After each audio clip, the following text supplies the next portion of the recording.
राइना बचपन से ही खूब सुंदर थी।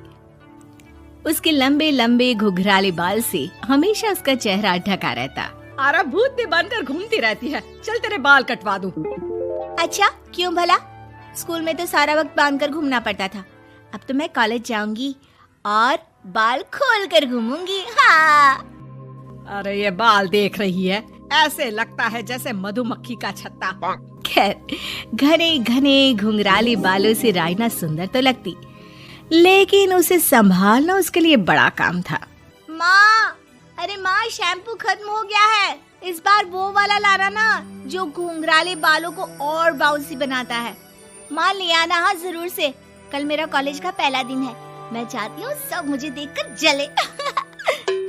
अगले दिन राइना कॉलेज पहुँचती है, जहाँ एक लड़का उसे छेड़ते हुए कहता है, अरे लगता है चाउमीन में सोया सॉस कुछ ज्यादा ही गिर गया। अरे मुझे तो चेहरा दिख ही नहीं रहा।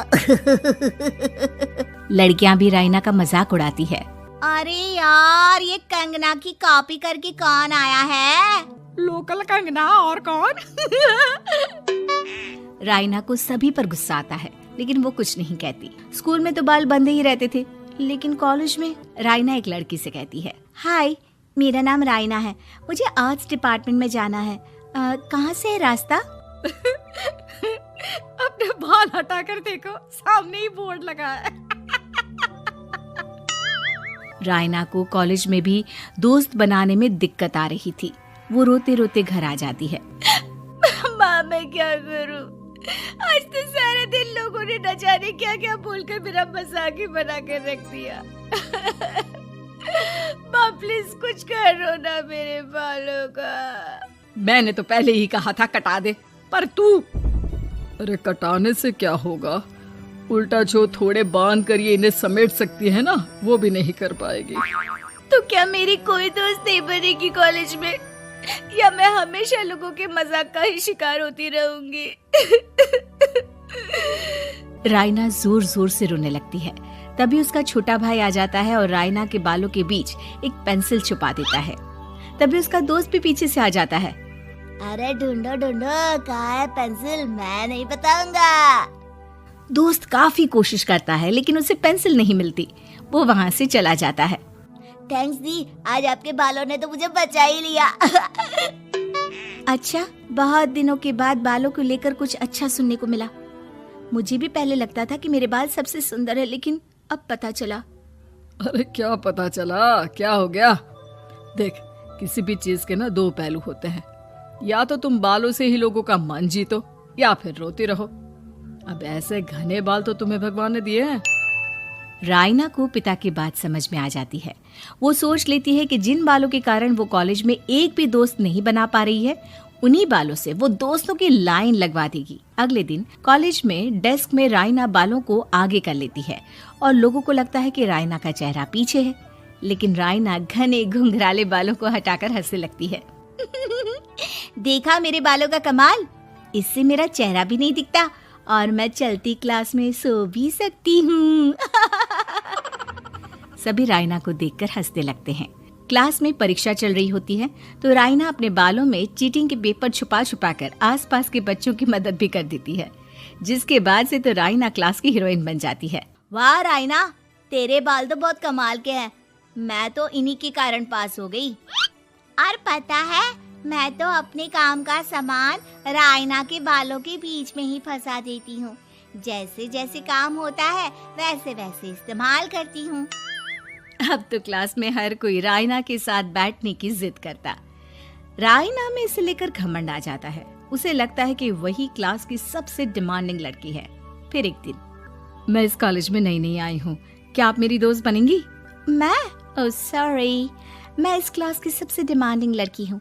हर कोई मेरे साथ ही रहना चाहता है। एक काम करो ना, वो पीछे की सीट दिख रही है, जाओ, जाकर वहीं बैठ जाओ।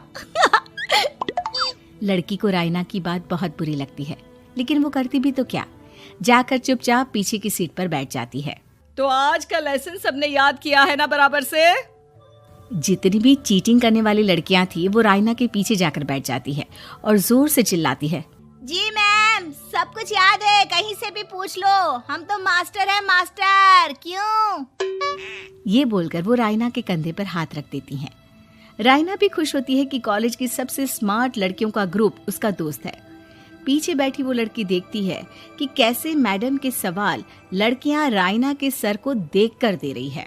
शाबाश, मुझे खुशी है कि तुम लोग इतनी अच्छी पढ़ाई करने लगी हो। मैं प्रिंसिपल से कहकर तुम लोगों की स्कॉलरशिप की बात करूंगी, जिससे तुम लोगों के माता पिता का पैसा जो फीस में लग रहा है वो बच जाए। सभी लड़कियां खुश हो जाती हैं। टीचर के जाने के बाद एक लड़की कहती है, गर्ल्स, अब हम लोग ना सिर्फ सबसे स्मार्ट बल्कि सबसे इंटेलिजेंट भी हो गए हैं। इसी बात पर आने वाले संडे को मेरे घर पर पार्टी, सबको आना है, ओके? सभी लड़कियां पार्टी के लिए एक्साइटेड हो जाती हैं। रायना भी। माँ, मेरे कॉलेज की सबसे स्मार्ट लड़की ने पार्टी रखी है संडे को। मैं भी वहाँ सबसे अच्छी दिखना चाहती हूँ, लेकिन ये बाल। घुंघराले बालों का तो कर भी क्या सकती है। तभी उन लोगों की नजर पार्लर के एक इश्तिहार पर पड़ती है जो 3000 रुपए में बाल स्ट्रेट कर रहा था। माँ, मुझे पैसे देना, मैं बाल सीधे करवा कर आती हूँ। संडे को पार्टी में सबसे अच्छी लगूंगी। बस फिर क्या था, अपने घुंघराले बालों को रायना पार्लर जाकर स्ट्रेट यानी कि सीधा करवा लेती है। और फिर पार्टी वाले दिन, हाय गर्ल्स, कैसी लग रही हूँ मैं? ओह नो, शिट, ये क्या करवा लिया बालों का हाल? और जिसके घर पार्टी थी वो लड़की, अरे ये क्या करवा लिया? तुम्हें मालूम नहीं है, जिस बालों में चीटिंग रखकर हम लोग टीचर के अगर इम्प्रेशन जमाते थे, उन बालों को तुमने। अरे हमें तो स्कॉलरशिप भी मिलने वाला था, अब तुमने बाल सीधे करवा लिए। अब तुम हम लोगों के लिए किसी काम की नहीं हो। अरे लेकिन हम दोस्त तो है ना, क्या मैं अच्छी नहीं लग रही हूँ? हमें तेरे अच्छे और बुरे लगने की कोई जरूरत नहीं है। हम लोगों को तेरे बालों से फायदा था, अब वो नहीं है, तो हम तेरे दोस्त भी नहीं है। जाकर बाल वापस घुंघराले करके आ, तभी तो हम लोगों की दोस्त बन सकती है। रायना रोते रोते घर आती है और माँ को सारी बात बता देती है। माँ, ला पैसे दे, मैं बाजार जाकर बाल ठीक करा के आती हूँ। लेकिन माँ, मुझे ये बाल बहुत अच्छे लग रहे हैं, काश ये बाल मैं पहले ही सीधे करवा लेती। देख बेटा, पैसे तो मैं तुझे दे दूं, लेकिन वैसे बाल करके तू फिर ऐसे दोस्त बनाएगी जो तेरे साथ मतलब के लिए जुड़े हैं।